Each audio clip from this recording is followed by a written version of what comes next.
ஆருத்ரா நிதி நிறுவனம் மோசடி விஷயத்தில் ஆற்காடு சுரேஷ் என்பவர் திமுக ஊடகம் வெளியிட்டு அதை தொடர்ந்து ஐடிவிக்கு அது பரப்புது. இப்போ ஆற்காடு சுரேஷ் கொல்லப்பட்டதுக்கு முக்கிய மூல காரணம் ஆம்ஸ்டாங்.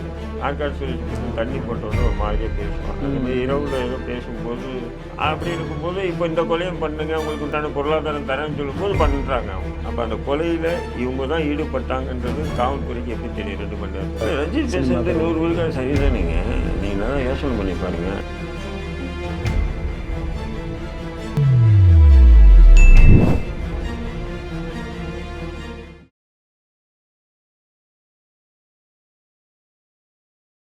வணக்கம். தேடை தமிழ் நேயர்களுக்கு வணக்கம். பல்வேறு ஆளுமைகளை நாம் சந்தித்து வருகிறோம். அந்த வகையில் எனது அண்ணன் திரு தடா ரஹீம் அவர்களை நேர்காணல் எடுத்து வருகிறோம். வணக்கம்ண்ணா. வாங்க. சமீபத்தில் ஒரு தமிழகமே கொந்தளித்து போன ஒரு மரணம், ஒரு படுகொலைன்னு சொல்லலாம். உங்களுடைய நெருங்கிய நண்பர், இது எப்படி சாத்தியமானது தமிழ்நாட்டில்? நிச்சயம் நெருங்கிய நண்பர் இல்லை, நண்பர். நெருங்கிய நண்பர்னா அவர் கூடவே இருந்ததுன்னா அது நெருங்கிய நண்பர். நம்ம அப்படியெல்லாம் கூடலாம் இருந்ததில்லை, ஒரு நல்ல நண்பர். நல்ல நண்பர். நிறைய விஷயங்கள் என்கிட்ட பேசியிருக்கேன், நானும் நிறைய விஷயங்கள் அவர்கிட்ட பேசியிருக்கேன். அது ஒரு பக்கம். பட் இந்த படுகொலையை பார்த்தீங்கன்னு சொன்னால் இது ஒரு ஒடுக்கப்பட்ட சமூகத்தினுடைய பிரச்சனைகளுக்கு துணிந்து போராடக்கூடிய ஒரு நல்ல ஆளுமை, ஒரு விதமான ஆளுமை. அது இது நாள் வரையும் வெளியே நிறைய பேருக்கு தெரியாமல் இருந்தது. இப்போ அவர் மறைவுக்கு பிறகு நிறைய பேர் அவரை பாராட்டுறாங்க. என்னன்னு சொன்னால் அது காரணம் அவர் ஒரு பக்கட்டான அரசியல் என்னைக்குமே பண்ணதில்லை. இப்போ பார்த்தீங்கன்னா ஒரு தேசிய கட்சியினுடைய மாநில தலைவராக இருக்கார். இப்போ இங்கெல்லாம் தமிழ்நாட்டில் பார்த்தீங்கன்னா சின்ன லெட்டர் பேட் அமைப்பு கூட ஒரு சின்ன சின்ன விஷயங்களுக்கெல்லாம் உடனே ஒரு அறிக்கை கொடுக்குறது, ஒரு ஆர்ப்பாட்டம் பண்ணுறது, ப்ரெஸ் மீட் செஞ்சு. ஆம்ஸ்டாங்கை பொறுத்தவரைக்கும் அதெல்லாம் எதுவுமே பண்ண மாட்டாப்புல. ஒரு அறிக்கை கொடுத்து நீங்கள் பார்த்துருக்க மாட்டீங்க. அதாவது பகுஜன் சமாஜ் கட்சியினுடைய அறிக்கை வந்தது. இப்போ ஒவ்வொரு கட்சியும் அதிகமாக எதுவும் வரல, அதிகமாக இல்லை, கொடுக்க மாட்டாப்புல. அதேமாரி ஒரு ஆர்ப்பாட்டம் பண்ணாப்புல பகுஜன் சமாஜ் கட்சி பண்ணுன்னா அது வாய்ப்பு இல்லை. இதேமாரி நீங்கள் எல்லா பொது விஷயத்தையும் பார்த்தீங்கன்னா பண்ண மாட்டாப்புல. நான் அதை பற்றி கேட்டிருக்கேன். அப்போ எல்லாம் பண்ணுறாங்கன்றதுக்காக நம்மளும் பண்ணுறது தான் அரசியல்னு பார்த்தா இல்லைங்க அப்படின்னு சொல்லுவாப்புல. இல்லை, செயல்பாடு முக்கியம். செயல்பாடு தான் முக்கியம். நம்ம அவங்களுக்கு என்ன தேவையோ அதை செய்யணும். அதுக்காக ஆர்ப்பாட்டம், போராட்டம், அறிக்கை, ப்ரெஸ் மீட்டு, இந்த பரபரப்பு அரசியல் என்பது கொஞ்சம் தவிர்ப்பாப்புல. அந்த தவிர்த்ததின் விளைவு தான் நிறைய பேருக்கு ஆம்ஸ்டாங்கை பற்றி நிறைய வெளியே தெரியாமல் இருந்தது. இப்போ மறைஞ்ச பிறகு தான் அவருக்கும் இவ்வளோ மக்கள் செல்வாக்கு இருந்ததுன்றது தமிழகமே இன்னைக்கு அண்ணாந்து பார்த்துருக்கு. கண்டிப்பாக அது காரணம் இதுதான். ஏன்னா அவர் இருக்கும்போது அப்படி ஒரு இதுவரையிலும் பிஎஸ்பி சார்பாக ஒரு ப்ரெஸ் மீட்டை கூட நீங்கள் சந்திச்சிருக்க மாட்டீங்க. தேர்தல் நேரத்திலே மாயாவதி தமிழ்நாட்டுக்கு தேர்தல் பிரச்சாரத்தை ஈடுபடும் போது கூட ப்ரெஸ் மீட் அவங்க சந்திக்கல. இப்போ கடந்த சட்டமன்ற தேர்தலில் கூட பார்த்தீங்கன்னா 100 தொகுதிக்கு பிஎஸ்பி தனியாக வேட்பாளர் நிறுத்தி. அதுமாதிரி பாராளுமன்ற தொகுதியில் கூட பார்த்தீங்கன்னா ஒரு 15க்கு மேற்பட்ட வேட்பாளர்களாக அவங்க பிஎஸ்பி சார்பாக நிறுத்தியிருக்காங்க. ஆனால் ஆர்ப்பாட்டமே இல்லை, எதுவுமே தெரியாது பாருங்க. அப்படி அவங்க ஒர்க் பண்ணிகிட்டே தான் இருந்தாங்க. அதனால தான் அது வெளியே தெரியாமல் இருந்தது. அப்படிப்பட்ட ஒரு ஆளுமையை சாதாரணமாக ஒரு படுகொலை பண்ணிட்டு அதுக்கு இப்படி முலாயம் பூசுகிறாங்கன்னு சொன்னால், ஆருத்ரா விஷயத்தில் ஆருத்ரா நிதி நிறுவனம் மோசடி விஷயத்தில் ஆற்காடு சுரேஷ் என்பவர் அந்த நிதி நிறுவனத்துக்கு ஆதரவாக செயல்பட்டு இருந்தார். இந்த கொலையினுடைய மோட்டிவே ஆருத்ரா தான் ஆரம்பிக்குதா அப்படின்னு திமுக ஊடகம் தான் ஃபஸ்ட்டு வெளியிடுது. ஐடிவிங்க திமுக ஊடகம் வெளியிடுது. அதை தொடர்ந்து ஐடிவிங்க அதை பரப்புது. எப்படின்னா ஆருத்ரா நிதி நிறுவனத்துக்கு ஆதரவாக ஆற்காடு சுரேஷ் ஈடுபட்டாலும் இவர் மக்களுக்கு ஆதரவாக ஈடுபட்டதுனால அதில் கொஞ்சம் கருத்து வேறுபாடு அதனால தான் ஆற்காடு சுரேஷே கொல்லப்பட்டார். அப்போ ஆற்காடு சுரேஷ் கொல்லப்பட்டதுக்கு முக்கிய மூல காரணம் ஆம்ஸ்டாங்கு. அந்த பழிக்கு பழியாக தான் ஆற்காடு சுரேஷ் ஆதரவாளர்கள் ஆம்ஸ்டாங்கை கொண்டு விட்டார்கள். அப்போ ஒரு ரவுடியை கொண்டுட்டான் அப்படின்ற மாதிரி ஒரு திமுக உட்பட ஐடிவிங் முற்போக்குவாளர்களே சில பேர் அப்படிதான் ஒரு பிரச்சாரத்தை முன்னெடுக்கிறாங்க. ஆனால் உண்மை பார்த்தீங்கன்னா அப்படி இல்லை. நான் தொடர்ந்து அவர் மரணிச்சதுலேருந்து சொல்லிட்டு வரேன். ஆற்காடு சுரேஷ் ஒரு வருஷத்துக்கு முன்னாடி கொல்லப்பட்டாப்புல. அவர் கொல்லப்படும் போது பார்த்தீங்கன்னு சொன்னீங்கன்னா, அவர் எதுக்காக கொன்னாங்க, ஏன் அப்படின்றது எல்லாருக்கும் தெரிஞ்ச விஷயம். ஏன்னா, அவருக்கும் ஜெயபால் என்கின்ற ஜெயபால், ஒத்தக்கன் ஜெயபால்னு சொல்லுவாங்க. இப்போ பழைய ரவுடி அவர். அவர் ஒரு ஆயுள் தண்டனை பெற்று ஒரு ஒரு 15 வருஷம் ஜெயிலில் இருந்தார். 2019 அதிமுக ஆட்சியில் தான் 1100 பேர் விடுதலை ஆகும்போது நன்னடத்தை விதியை பின்பற்றி தான் அவர் விடுதலை செய்யப்பட்டாங்க. விடுதலை ஆகிட்டு இருந்த நபருக்கும் ஆற்காடு சுரேஷ் ஒரு சின்ன பிரச்சனை தான். ஆற்காடு சுரேஷை பற்றி தண்ணி போட்டோன்னே ஒரு மாதிரியாக பேசுவான். அந்த மாதிரி இரவில் ஏதோ பேசும்போது பெருசு சும்மா இரு, உன் விளையாட்டெல்லாம் இங்கே காட்டினேன்னா அப்புறம் வீட்டில் பூண்டு பிள்ளைகள பொண்டாட்டி கிண்டாட்டியும் தம்பி கிம்பியெல்லாம் வெட்டி வெட்டி துண்டு துண்டாக தூக்கி போட்டோம் அப்படி இப்படின்னு பேசுவோம். சாதாரணமாக பேசுறது. அது வந்து இவருக்கு ஒரு மன உளைச்சல் ஏற்பட்டு அதனுடைய பழிக்கு பழி தான் அந்த கொலையே நடந்தது. ஆற்காடு சுரேஷ் கொலை. அப்போ ஆற்காடு சுரேஷ் கொலை செய்யப்படும் போது இதுக்கு காரணம் இதுதான் சொல்லிட்டு காவல்துறையும் குற்றப்பத்திரிக்கை அப்படி தான் தாக்கல் பண்ணியிருக்கு. அப்போ ஆற்காடு சுரேஷ் கொல்லப்படும் போது ஆருத்ரா விஷயம் வரல, ஆம்ஸ்டாங் விஷயம் உள்ளே வரல. ஆனால் ஆம்ஸ்டாங் கொல்லப்படும் போது ஆருத்ரா விஷயம் வருது, ஆற்காடு சுரேஷ் கொல்லப்பட்டது பழிக்கு பழி. ஏன்னு சொன்னால் விஷயத்தை இப்படி கொண்டு போனால் தான் நாம் வந்து இது அரசியல் ரீதியான படுகொலை இல்லைன்றது மறைக்கலாம், சொல்ல முடியும், மறைக்கலாம் இப்படின்ற திட்டம் தவிர வேற எதுவுமே இல்லை. ஆற்காடு சுரேஷ் கொல்லப்பட்ட அன்று தான், சாரி அவர் பிறந்தநாள் அன்று தான் இது நடந்ததாக அவர் முடிச்சு போடுறாங்களே. நான் என்ன சொல்றேன், பிறந்த நாள் அன்று கொல்லப்பட்டிருக்கலாம், அதெல்லாம் உண்மைதான். ஆனால் இது ஆற்காடு சுரேஷனுடைய பகையினுடைய எதிரொலி தான் அப்படின்றத நான் நம்ப மாட்டேன். ஏன்னு சொன்னீங்கன்னா ஆற்காடு சுரேஷனுடைய தம்பி, ஆற்காடு சுரேஷனுடைய ஆதரவாளர்கள் கூட இந்த கொலையில் ஈடுபட்டிருக்கலாம், அதெல்லாம் நான் இல்லைன்னு சொல்லலை. இப்போ சரண் அடைஞ்சிருக்கவங்க 8 பேர் முதல்ல சரண்டர் அடைஞ்சாங்களே, அதில் ஆற்காடு சுரேஷுடைய தம்பி மற்றும் அவரு கூட வந்து ஒரு 8 பேர் சரண்டர் ஆனாங்க. அவங்க தம்பி உட்பட 8 பேர் சரண்டர் ஆனாங்க. அந்த 8 பேரும் ஆற்காடு சுரேஷுடைய ஆதரவாளர்கள், தம்பியே இருக்கலாம் இந்த கொலையில் ஈடுபட்டவங்க. ஆனாலும் இந்த கொலைக்கு பின்னாடி ஒரு மிகப்பெரிய ஒரு ஆளுமை இருக்கின்றன. அது அரசியல் செல்வாக்கு மிகுந்த ஆளுமைகள் இருக்கின்றன. ஏன்னு சொன்னால் இந்த நபர்களை பயன்படுத்தினாதான் அந்த கொலைப்பழி அப்படி போகும், இல்லைன்னா இப்படி வந்துடும் அப்படின்றத முன் ஜாகிரதையாக வந்து முன்னெச்சரிக்கையாக வந்து இப்படி அவங்கள பயன்படுத்த கூடாதுன்ற வாய்ப்பு இருக்கு. ஏன்னு சொன்னால் அவங்க பல கொலைகள் பண்ணியிருக்காங்க. அப்படி இருக்கும்போது இப்போ இந்த கொலையும் பண்ணுங்க, உங்களுக்கு உண்டான பொருளாதாரம் தரேன்னு சொல்லும்போது பண்ணுறாங்க அவங்க. புரியுதுங்களா? இதுதான் நீங்கள் பார்க்கணும். அதனால் ஆற்காடு சுரேஷுடைய தம்பி, ஆற்காடு சுரேஷுடைய ஆதரவாளர்கள் கொலை பண்ணதுனால இது பழிக்கு பழிதான் அப்படின்னு சொல்லி திசை திருப்புறாங்க. இது முழு சோதனை மாதிரி சமம். அப்போ யாரோ ஒருவர் ஆற்காடு சுரேஷ் குரூப்பை வந்து பயன்படுத்திக்கிட்டாங்க இருக்கலாம். கேட்டால் ஆருத்ரா மேலே பழிய போட்டுக்கலாம், ஆருத்ரா மேலே பழிய போட்டுக்கலாம். ஆற்காடு சுரேஷ் கொல்லப்பட்டார், அதுக்கு பதிலடியாக ஆம்ஸ்டாங் கொல்லப்பட்டார். இதில் வந்து அரசியல் ரீதியான படுகொலை இல்லை. இது திமுகவுக்கு எந்த கெட்ட பேரும் இல்லை. திமுகவினுடைய முக்கியமான அமைச்சர்களோ எம்எல்ஏக்களோ எம்பிக்களோ அல்லது முக்கிய புள்ளிகளோ யாரும் தொடர்பு இல்லை. புரியுதுங்களா? அப்படின்னு மூடி மறைக்கிற வேலை தான் திமுக மற்றும் தமிழக காவல்துறை செயல்படுது. இப்போ நேற்று கூட புதுசாக பிஎஸ்பி உடைய பொறுப்பு மாநில தலைவராக ஆகியிருக்கக்கூடிய ஆனந்தன், வழக்கறிஞர் ஆனந்தன் வந்து நண்பர் தான் வரும். அவர் வந்து சொல்லக்கூடிய விஷயமும் இதுதான் சொல்கிறாரு. ஏன்னா ஆற்காடு சுரேஷ் எங்களுடைய பகுஜன் சமாஜ் கட்சியிலேயே வந்து ஒரு விங்குக்கு அவர் தலைவராக இருந்தார். அண்ணன் ஆம்ஸ்டாங்குக்கும் ஆற்காடு சுரேஷுக்கு நல்ல நெருக்கம், பேசிக்குவாங்க அப்படின்னு சொல்லிட்டு.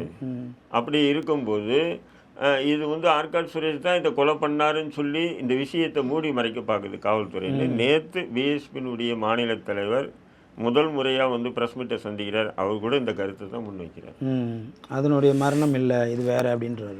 இதுக்கு பின்னாடி ஒரு ஆளுமை இருக்கு. இல்லைன்னா உங்களுக்கு தெரியாத ஒன்றும் இல்லைங்க. ஒரு கொலை நடந்ததுன்னு சொன்னால், சாதாரணமான கொலை நடந்தாவே இன்னார் தான் குற்றவாளின்னு சொல்லி காவல்துறைக்கு தெரிஞ்சு அவன் காவல்துறை வீட்டுக்கு போய் சர்ச் பண்ணும்போது தான் இவங்க கோர்ட்டு மூலிமா, வழக்கறிஞர் மூலிமா கோர்ட்டில் சரண்டர் ஆவாங்க. இதுதான் 99% நடக்கிற விஷயம். 1% போலீஸ்கிட்டே சரண்டர் ஆவாங்க. அப்போ ஆளுமை, இப்போ நீங்கள் இருக்கீங்கன்னா உங்கள்கிட்ட வந்து அண்ணா இது மாதிரி ஆயிடுச்சுன்னா எப்படியாவது நீ பண்ணும்போது உங்களுக்கு நெருக்கமான முக்கியமான நபர்கள் பண்ணுவாங்க. இது நடக்குது. இது மிகப்பெரிய ஒரு அரசியல் ரீதியான ஒரு ஆளுமையை கொலை பண்ணிட்டு வித்தின் 1 ஹவரில் போய் சரண்டர் ஆகுறாங்களே. சரண்டர் ஆகுறாங்கன்னா அப்போ அவங்கள போய் சரண்டர் பண்ண நபர் நிச்சயம் விஐபியாக இருக்கணும், இல்லை விவிஐபியாக இருக்கும். புரியுதுங்களா? அப்போ அந்த விவிஐபி யார் அப்படின்ற கேள்வி நம்ம எழுப்பும்போது 2 நாள் கழிச்சு கமிஷனர் என்ன சொல்கிறாரு, இல்லை சரண்டர்லாம் ஆகலை, அவங்க நாங்கள் தான் பிடிச்சோம். ம் 2 மணி நேரத்தில் பிடிச்சேன், 5 ஸ்பெஷல் டீமை போட்டு பிடிச்சேன்ட்டார். ம் ம் நானாக கேட்குறேன், அதே போலீஸ் சொன்னதின் அடிப்படையில் கேள்வி கேட்டால் கூட ம் ஒரு குற்றவாளி அந்த குற்றம் நடந்துச்சு, கொலை நடந்துச்சு. அப்போ அந்த கொலையில் இவங்க தான் ஈடுபட்டாங்கன்றது காவல்துறைக்கு எப்படி தெரியும் 2 மணி நேரத்தில்? ம் கொஞ்சம் யோசனை பண்ணுவேன். வீட்டில் சண்டை போட்டாவே அரை மணி நேரம் கழிச்சு தான் வராங்க. இல்லை வீட்டு 2 சண்டைக்கு மணி நேரத்தில் குற்றவாளி இவங்க தான் இன்னும் எப்படி தெரியும்? ஏன்னா இன்னைக்கு இருக்கக்கூடிய நவீன தொழில்நுட்பத்தை பயன்படுத்தினா கூட சிசிடிவி கேமராலாம் எடுத்து ம் அதை உடனே Tower 5 தனிப்படைன்னு சொல்கிறாங்க, அந்த தனிப்படை பயன்படுத்தி அந்த டவர் லொகேஷன் எல்லாம் எடுத்து ம் விரைவாக செயல்பட்டாலும் குறைஞ்சி 24 மணி நேரம் ஆகும் யார் அந்த குற்றத்தில் ஈடுபட்டாங்கன்னு தெரிஞ்சுக்கிறதுக்கு. அதன் பிறகு அவங்களுடைய முகவரி, அதன் பிறகு அவங்க முகவரியில் போய் தேடணும். ஃபர்தர் இன்வெஸ்டிகேஷனுக்கே 1 வீக் ஆகிடும் அப்படி பார்த்தாலும். குறைஞ்சது 22 நாள் ஆகிடுங்க. அதாவது இவங்க 2 நாளில் கழிச்சு நாங்கள் பிடிச்சோன்னு சொன்னாலும் லாஜிக்காக நம்ம ஏற்றுக்கலாம். ஆனால் 2 ஹவரில் பிடிச்சிங்கன்னா அப்போது ஆம்ஸ்டாங்கை கொலை பண்ண போகிறது இவங்க தான்ன்றது காவல்துறைக்கு ஏற்கனவே தெரிஞ்சிருக்கணும். அதனால் கொலை பண்ணிட்டு நாங்கள் இங்கே போய் உட்காந்துருப்போம், சார் நீங்கள் வாங்க எங்களை பிடிச்சிங்கன்னு சொல்கிற மாதிரி இருக்கும். அப்படி தான் இருக்குது. முழுக்க எல்லாருக்கும் உடன்பாடாக தான் இருக்க மாதிரி இருக்குது. ரெண்டாவது, இந்த வழக்கில் இது வரைக்கும் காவல்துறை சரித்திரத்திலே சரண்டர் ஆனவன் சுட்டு கொல்லப்பட்டிருக்கு நான் பார்க்கல. சரண்டர் ஆனாவே அவன் கையில் விலங்குலாம் போட்டிருக்கோம். அப்படிப்பட்ட வெப்பன்ஸ் ஒரு இடத்துல இருக்குது, தேடி கூட்டிகிட்டு எடுத்து காமிக்க போகிறாங்கிறத வச்சு ஒரு சுட்டு கொள்றதுங்கிறது காவல்துறை வரலாற்றில் அந்த மாதிரி இருக்கா? ஏதாவது அரெஸ்ட் பண்ண போனோம், தப்பிச்சு ஓடிட்டான், என்கவுண்டர் பண்ணிட்டோம் அப்படிங்கிறதுக்கும் ஒரு வெப்பன்ஸ் ஒரு இடத்துல இருக்குங்கிறத காமிக்கிறதுக்கு சரண்டரான குற்றவாளியை காமிக்க போனவனை சுட்டு கொள்றதுக்கும் எவ்வளோ வேறுபாடு இருக்குது? காவல்துறையில் யார் பேச்சு கேட்டோ இப்படி செஞ்சுட்டு இருக்காங்க. நிச்சயம் காவல்துறை நல்ல அதிகாரிகள்லாம் இருக்காங்க. ஏன்னு சொன்னீங்கன்னா எப்பவுமே ரெக்கவரி பண்ணுவாங்க. அக்யூஸ்டுக்கிட்ட பிடிச்சி அக்யூஸ்டுக்கிட்ட இருந்த வெப்பன்ஸை ரெக்கவரி பண்ணுவாங்க. நம்ம பார்த்துருக்கோம், பல வழக்கில் பார்த்துருக்கோன்னு வச்சுக்கலாம். பார்த்துருக்கும்போது அப்போ கூப்பிட்டு இப்போ என்கிட்ட ரெக்கவர் பண்ணணும்னு நினச்சிக்கோங்க. என்கிட்ட ஒரு துப்பாக்கி இருக்குது, நான் மறைச்சி வச்சுருக்கேன், எனக்கு தெரிஞ்சிச்சு, நீ காமின்றாங்க, காமிக்கிறேன்னு என்னை கூப்பிட்டு போகிறாங்கன்னா என்னை ஹேண்ட்கப் போட மாட்டாங்க, லீடிங் செயின் போடுவாங்க. ஒரு கையில் போலீஸ் கூப்பிட்டு போவாங்க, வண்டியிலே உட்கார வச்சுக்குவாங்க. உட்கார வச்சுட்டு அந்த இடத்துல நின்னதுக்கப்புறம் எங்கே சொல்லு அப்படின்வாங்க. நானும் வரத்த சொல்லு எங்கே, நாங்கள் போய் எடுத்துகிட்டு வரணும். அப்போ நான் வண்டியில் உட்காந்து அதை திரும்பணும்னு அங்கே இருக்கும் பாருங்க சார், ஒரு இது இருக்குது, அங்கே தான் சார் கல் கீழே இருக்கு பாருங்க, இருக்குது அதுதான். இது ரெக்கவரி பண்ணுறது யார்? போலீஸ் தான். அதை விட்டுட்டு இவங்க எப்படி கட்ட சொல்கிறாங்கன்னா, இப்போ ஆம்ஸ்டாங் வழக்கில் கைது செய்யப்பட்ட குற்றவாளியாக கைது செய்யப்பட்ட அந்த திருவங்கடத்தை எப்படி சொல்கிறாங்கன்னா, இவங்க வண்டியில் உட்காந்துட்டு திருவங்கடா நீ எங்கே ஒழிச்சு வச்ச அந்த துப்பாக்கிகள் அதை போய் எடுத்துட்டு வான்னு சொல்லி அனுப்பிவிட்டு அவன் எடுத்துக்கிட்டு அதை வச்சு அவன் இவங்களை சுட்டதாகும், இவங்க அதுக்கு பதிலுக்கு சுட்டதாகும், அவன் செத்துட்டதாகும். இப்படி ஒரு விதமான இல்லை இது வரைக்கும் போலீஸ் சரித்திரத்தில் கதையே சொல்கிறாங்க இவங்க. மக்கள் நம்புவாங்கன்னு அப்படித்தானே இருக்கு. அந்த அந்த என்கவுண்டர் பண்ணிட்டு திருவங்கெடுத்த வித்தின் 2 ஹவர்ஸில் ஒரு வீடியோ வெளியிடுறாங்க, ஆம்ஸ்டாங் கொலை பண்ண வீடியோ. அதுக்கு முன்னாடி என்ன சொன்னாங்கன்னா, இல்லை அங்கே எல்லாம் அந்த சிசிடிவியும் ஆஃப் பண்ணி இருந்தது, கெட்டு போயிடுச்சு, இந்த வீடியோ மட்டும்தான் இருக்குது, அந்த ஓடி வர வீடியோ மட்டும்தான் இருக்கு. ஆனால் அது ஏன்னு சொன்னால் நாங்கள் அதாவது என்கவுண்டர் பண்ணோம் இல்லையா, அதை நியாயப்படுத்துறதுக்காக இப்போ நீங்கள் நானும் பேசணும். இப்படி கொடுமையாக கொலை பண்ணியிருக்காங்க, அதனால அது மறந்துடும். இப்படி கொடுமையாக கொலை பண்ணி அவனை போடுறது சரிதான் அப்படின்றது மக்கள் நினைக்கணும். அப்போ எந்த அளவுக்கு திமுக போலீஸ் செய்யுதுன்னு சொன்னால் நிறைய டைரக்டர்ஸ் இருக்காங்க. இதுக்கு பின்னாடி மிகப்பெரிய ஒரு ஆளுமை சக்தி இயக்குதுன்ற நான். இல்லைன்னா காவல்துறை இப்படி செய்யாது. காவல்துறை ஒரு சுதந்திரமாக அவங்க ஒரு இன்வெஸ்டிகேஷனை பண்ணி குற்றவாளியை ரெக்கவர் பண்ணி அதை அந்த வெப்பன்ஸ் எல்லாம் ரெக்கவர் பண்ணா இந்த மாதிரி நீசத்தனமான வேலைகள் காவல்துறை செய்யாது. பட் யாராவது அவங்கள இப்படி அப்படி பண்ணுங்க அப்படின்னு சொல்லும் போது அவங்க இதே மாதிரி பண்ணுவாங்க. பாருங்க, திருமாவளவன் கூட பேட்டி கொடுக்கும்போது அதுதான் தொடர்ந்து வலியுறுத்தினார். இல்லை உண்மையான குற்றவாளியை கண்டுபிடிக்கணும், இவர்கள் இல்லை உண்மையான குற்றவாளிங்கிறத அன்னைக்கே வலியுறுத்தினார். அவருக்கு கூட தெரியுது. இப்போ இந்த ஆம்ஸ்டாங்கிறவர் இன்னொரு முகம் என்ன, அவர் நிறைய பேருக்கு உதவி பண்ணதாகவும் நிறையா பல சட்ட படிப்பு நிறைய பசங்களுக்கு படித்து நிறைய அந்த மாதிரி விஷயங்கள்லாம் பண்ணதாக சொல்கிறாங்க. ஆம்ஸ்டாங் ஏன் திமுக ரவுடி பையன் மாரி சித்தரிக்குதுன்னு கேளுங்க. கிட்டத்தட்ட ஏன் அப்படி கொண்டு அப்படிப்பட்ட ஒரு ஆளுமையாக இப்படி சித்தரிச்சுட்டாங்க? திமுக தான் சித்தரிக்குது. அதுவும் இப்போ பார்த்தீங்கன்னா முட்டி போட்டுட்டு அந்த மாதிரி ஆருத்ரா விஷயம்லாம் எடுக்கிறாங்க. நான் என்ன சொல்கிறேன், ஆருத்ரா வழக்கு அந்த பாதிக்கப்பட்ட மக்கள் புகார் கொடுத்து காவல்துறை வழக்கு எடுத்து நடத்திட்டு இருக்கு. புரியுதுங்களா? இப்போ ஒரு வழக்கு வந்து காவல்துறை எடுத்துச்சுன்னு வச்சுக்கலாம். அதுக்கு பிறகு ரவுடி பசங்களோ, ரவுடிஸோ, இல்லை அரசியல் பெரும்புள்ளிகளோ உள்ள நுழைய முடியுமா? முடியாது, முடியாது. ஏன்னா மிகப்பெரிய ரவுடி, மிகப்பெரிய அரசியல்வாதி நாங்கள் தான் சொல்லிட்டு போலீஸ் உட்காந்துருப்பான் இல்லைங்களா? ஆமாம். ரெண்டாவது சம்மந்தப்பட்டவனே என்ன பண்ணுவோம், எது இருந்தாலும் போலீஸை பார்த்துங்கன்னுவான். ஆமாம். மிரட்டினாலும் என்ன பண்ணுவான், என்ன மீறி பேசினா போலீஸுக்கு ஃபோன் பண்ணிட்டு வருவான். அப்படி இருக்கும்போது அப்போ அந்த ஆருத்ரா வழக்கு என்ன நிலையில் இருக்குன்னு முதல்ல திமுக அரசு வந்து வெள்ளை அறிக்கை வெளியிடணும் உண்மையிலே. ஏன்னா எப்பவுமே திமுககிட்ட ஒரு பழக்கம், 2 கோடி 5 கோடி விஷயம் இருந்தாலும் அவங்க மூக்கு செவந்துடும் அவங்களுக்கு. ஆமாம், செவந்துடும். நம்ம இல்லாத யாரா பஞ்சாயத்து பண்றதுன்னு நினைப்பானுங்க. நம்ம எல்லாம் வேற யாரும் பஞ்சாயத்து பண்ண முடியும், நம்ம தான் பஞ்சாயத்து பண்ணணும்னு சொல்லிட்டு திமுக காரன் இறங்குவான். அது கவுன்சிலரா இருக்கட்டும், கோடி கணக்கில் இருக்கும்போது டக்குன்னு அவனுக்கு குதிப்பானுங்க. அப்படிங்கும்போது இது வந்து 4000 கோடின்றாங்க, 5000 கோடின்றாங்க.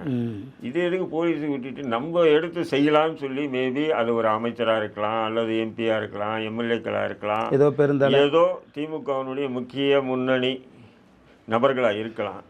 அவங்க இறங்கி ஆருத்ரா விஷயத்துக்கு கட்ட பஞ்சாயத்து நடந்துட்டு இருக்கலாம். காவல்துறையை ஒதுக்கிட்டு இவங்க இறங்கி, ஏன்னா 5000 கோடி ஆச்சு, நடந்திருக்கலாம். அப்போ அதில் வந்து பாதிக்கப்பட்டவங்க வந்து ஒவ்வொருத்தரையும், இப்போ உங்களை வந்து 4 பேர் சந்திச்சாங்க, நீங்கள் என்ன பண்ணுவீங்க? நான் பரவாயில்ல, செஞ்சு வாங்க போவோம்னு சொல்லிட்டு போவீங்களா இல்லையா? கண்டிப்பா. என்கிட்ட வந்து நான் என்ன பண்ணுவேன், நான் அப்படிதான், வாங்க பார்க்கலாம், எல்லாரும் அப்படிதான், நீங்களே அப்படிதான். அந்த மாதிரி சில பேர் வந்து ஆம்ஸ்டாங் கிட்ட வந்திருக்கலாம், அதுக்கு ஆம்ஸ்டாங் போய் பேசியிருக்கலாம்.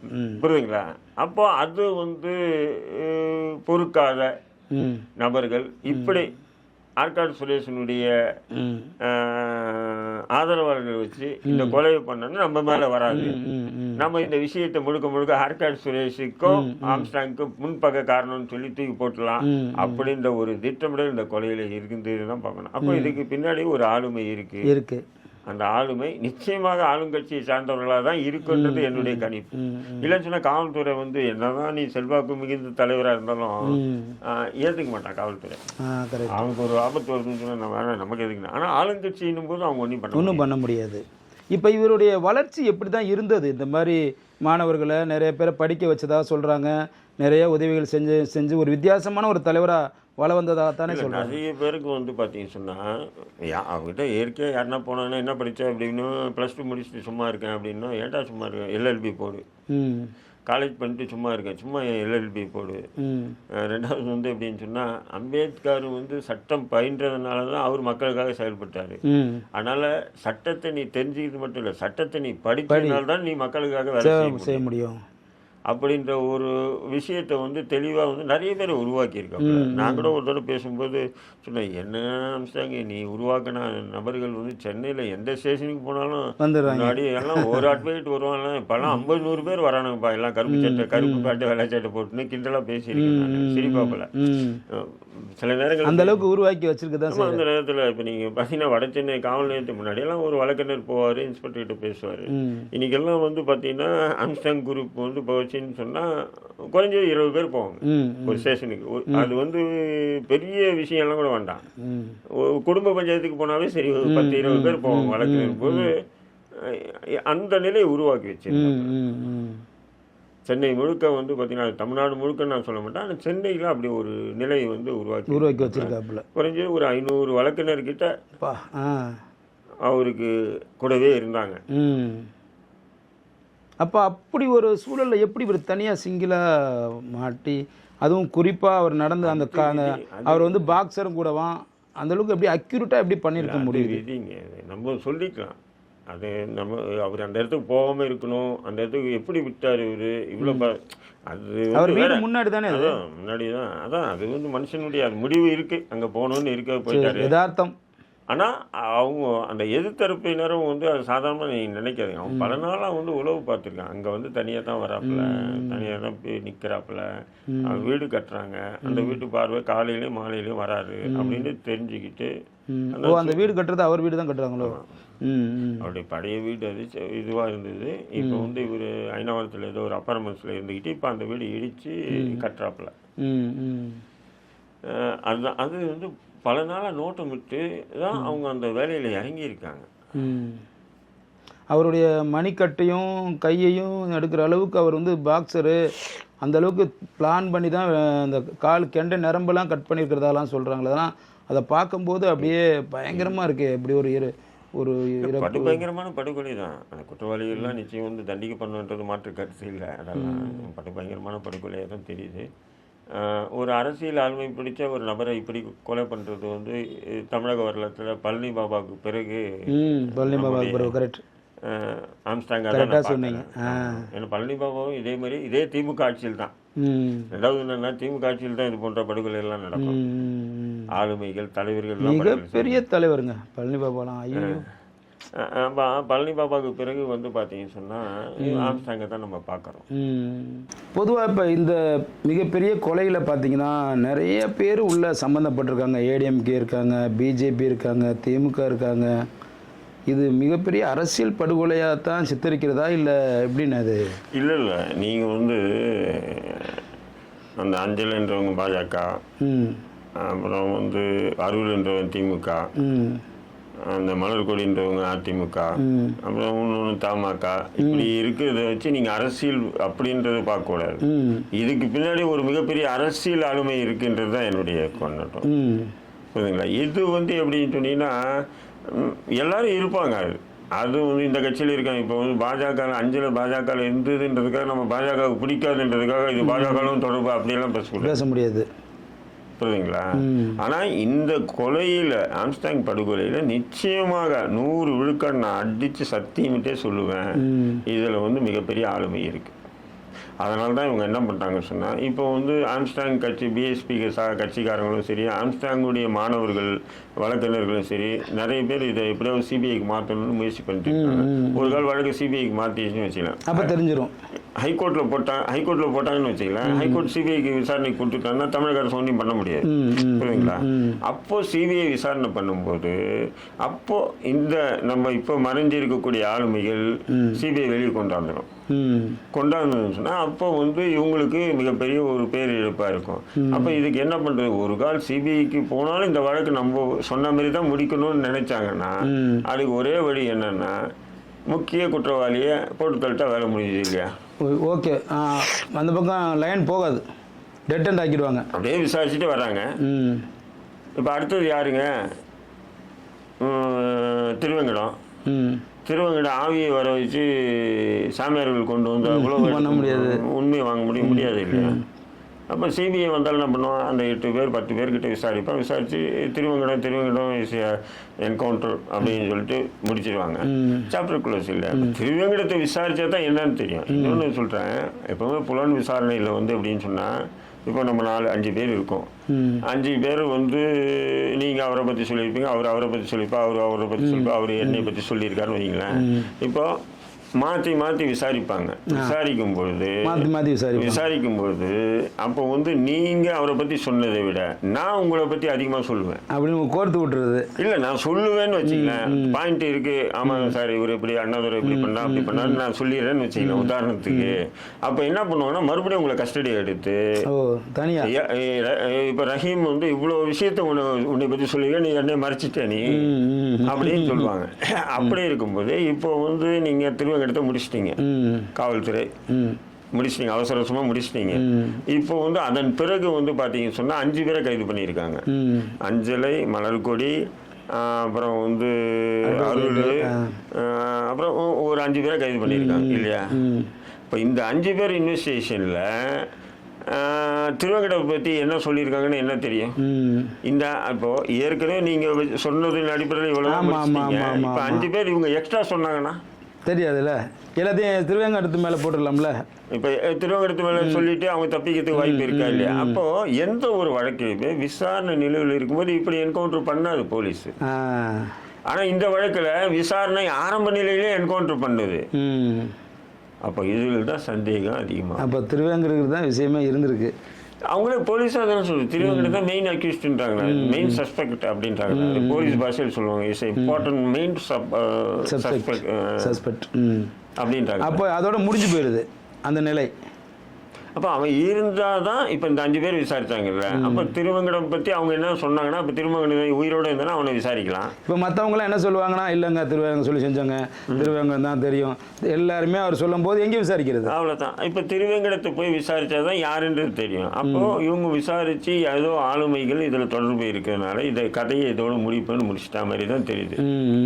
அதை விட்டுட்டு இப்போ வந்து அவர் லா காலேஜ் ஸ்டூடெண்ட்டு பிரச்சனை அதை கொண்டு வந்து விடுறதும், ஆருத்ரா நிதி நிறுவன விஷயத்தை கொண்டு வந்து முடித்து போகிறதையும், இன்னும் பல விஷயங்களை எப்படியாவது ஆம்ஸ்டாங் வந்து ஒரு குற்றவாளிங்க ரவுடி பையங்க அப்படிங்கிற மாதிரி கொண்டு வந்துட்டாங்க. இதுதான் பார்வை.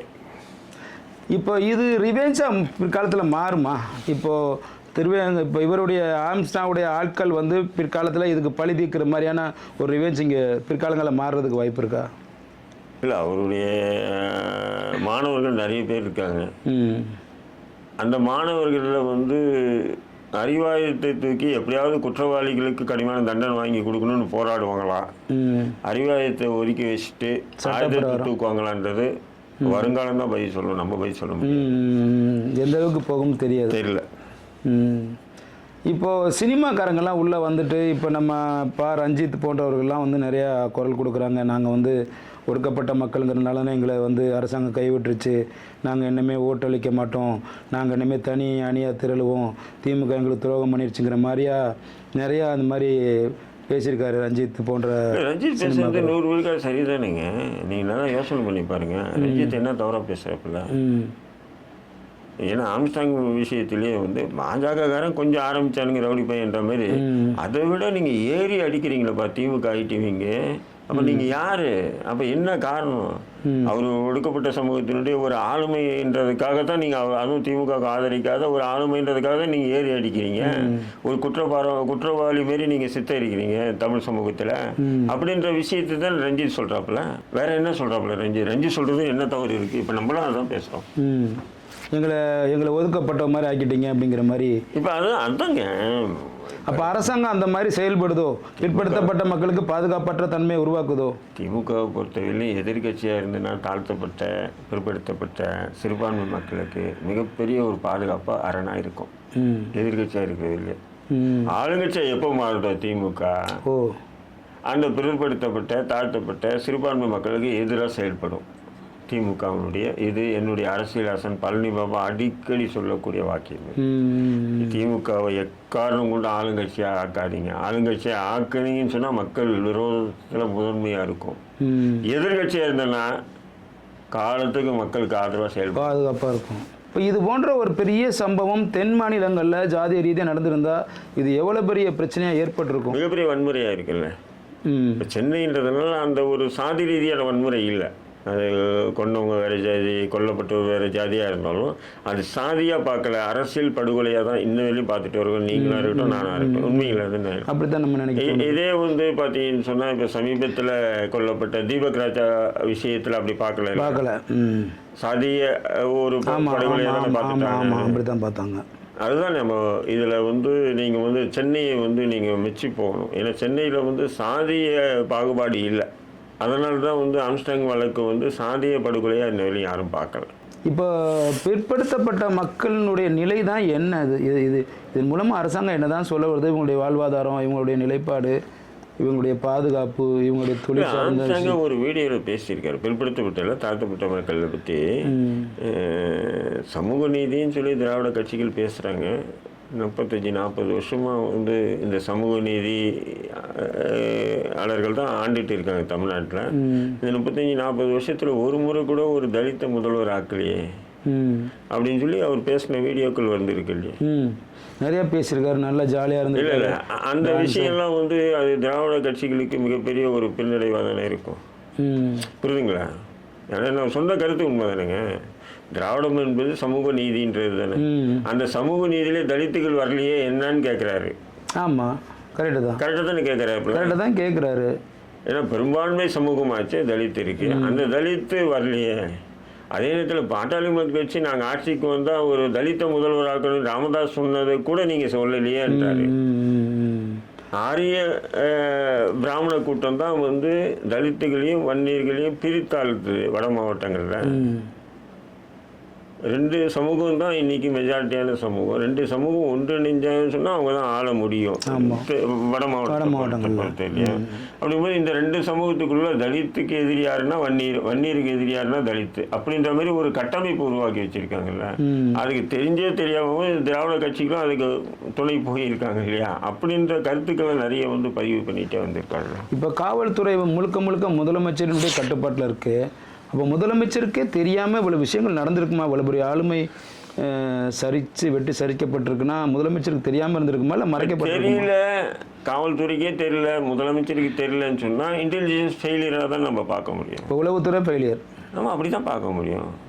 தெரிஞ்சது அப்படின்னு சொன்னால் அப்போ பாதுகாக்க தவறிச்சு திமுக, போட்டு தள்ளுறதுக்கு திமுகவுக்கு உடந்தையாக இருந்திருக்கு, தயாராகிருச்சு அப்படின்னு தான் பார்க்க முடியும். 2 தான் இருக்கணும். ஒன்று தெரியலன்னு சொன்னால் இன்டெலிஜென்ஸ் ஃபெயிலியர்.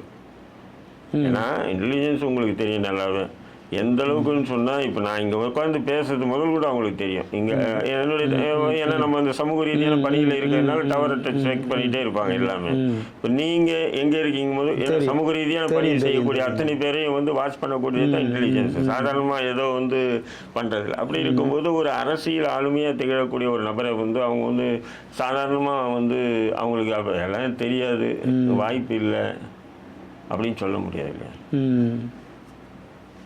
அப்போ இனிமேல் வரும் அரசியல் ஆளுமைகளுக்கு எந்த வகையில் பாதுகாப்பு இருக்குன்னு தெரியாது. எப்படிப்பட்ட ஒருத்தனும் ஒரு ஆளை சாச்சிட முடியுங்கிறத இது மூலமாக நம்ம தெரிஞ்சுக்க முடியுதா? ஆமாம், நான் ரவுடி அப்படிலாம் சொல்ல முடியாது. எவன் 4 பேர் சேர்ந்தானா அவன் ரவுடி ஒரு செகண்டில் போட்டு போயிட முடியும். இப்போ ரவுடின்னு எவனும் காலர் தூக்கிட்டு தெரிய முடியாது.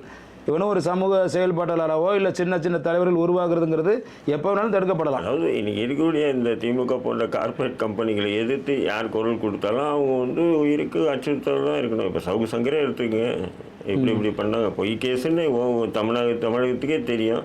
தெரிஞ்சிருந்து தொடர்ந்து போட்டுட்டு தானே இருக்காங்க. ஆனால் பொம்பளையை பற்றி பேசிட்டா, அதுவும் யாரை பற்றி பேசிட்டா, பிசியை பற்றி பேசிட்டா, என்ன பேசினாரு? ஒன்றுமே பேசல. சுப்ரீம் கோர்ட் வரைக்கும் கண்டனம் தெரிவிக்குது. சுப்ரீம் கோர்ட்டு நீதிபதிகளே கண்டனம் கண்டிக்கிறாங்க. மனித பிறவியே இல்லை. ஆடாப்பாவி, மனித பிறவியே இல்லை. வடநாட்டில் பூரா எல்லாம் வெறும் மனித புனிதர்களாக இருக்காங்க. இல்லை, மனித பிறவியே இல்லைன்னா சவுக்கு சங்கர் கற்பழிச்சானா? சவுக்கு சங்கர் மக்களுடைய காசை பல ஆயிரம் கோடி ரூபாய் கொள்ளடிச்சானா? சவுக்கு சங்கர் கொலை பண்ணானா? சவுக்கு சங்கர் குண்டு வச்சானா? சவுக்கு சங்கர் துப்பாக்கி எடுத்து பைத்தியக்கார மாதிரி வரவன் போகிறவனெல்லாம் சுட்டானா? மனித பிறவியே இல்லைன்றதுக்கு ரொம்ப கடுமையான வார்த்தை. நானுமே யோசித்தேன், ரொம்ப கடுமையான வார்த்தை. அப்போ நார்த்தில் எல்லாம் நடக்கிறதுலாம் சின்ன குழந்தைங்க வரைக்கும் கற்பழிச்சு கொள்றதுலாம் அதெல்லாம் மனித புனிதர்கள் செய்கிற ஆளும் அரசினுடைய மக்கள் விரோத செயல்பாடுகளை வெளியே கொண்டு வராப்புல. அந்த வெளியே கொண்டு வர விஷயங்கள், பேசுகிற விஷயங்கள் பாணிவனா மாறுபட்டு இருக்கலாமே தவிர, ஆனால் பேசுனதெல்லாம் உண்மை தானே.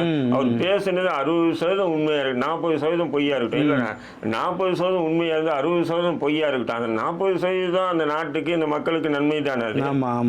அதையெல்லாம் உள்வாங்காத நீதிபதிகள் எப்படி அபாண்டமா மனித பிறவியே இல்லை அப்படின்ற மாதிரி சொல்றாங்க. அப்படின்னா தெய்வ பிறவின்னு சொல்றாங்களா?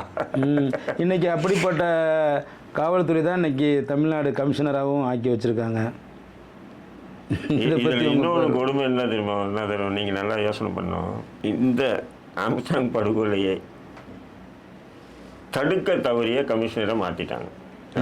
தடுக்கிறதுக்கு தவறிட்டாரு, கமிஷனரை மாத்திட்டாங்க. ஆனா அவங்க கமிஷனரை மாத்தினது வேற கதை.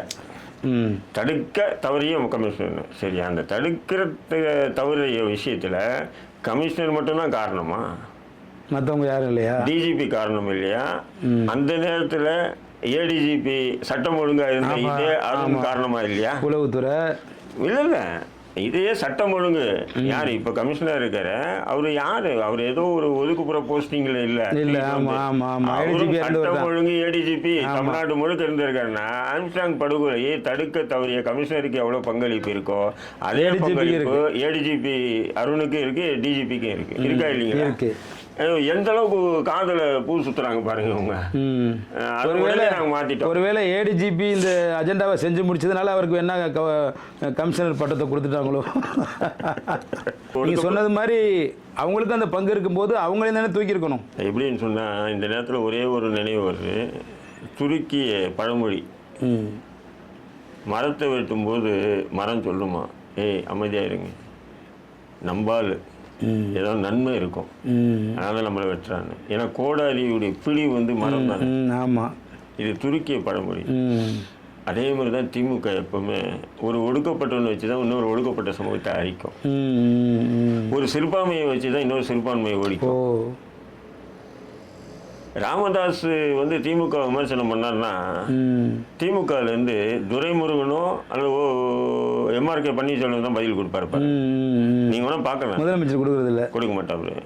அதேமாரி ஒரு தேவர் சமூகம் ஒரு தேவர் சமூகம் வந்து திமுக விமர்சனம் பண்ணுச்சுன்னா டிஆர் பாலு இல்லை அந்த தேவர் சமூகம் இது வந்து திமுக காலம் இதுதான் சமூக நீதி. அவங்களே அடிச்சுக்க விடுறது இதுதான் அவங்க சமூக நீதி. அதேமாரி ஒரு முஸ்லீம் சமூக பிரச்சனைன்னு சொன்னால் முஸ்லீம் தலைவர் வச்சு பேச வைப்பாங்க. தலித் சமூகம்னு சொன்னால் ஆராசா வச்சு பேச வைப்பாங்க.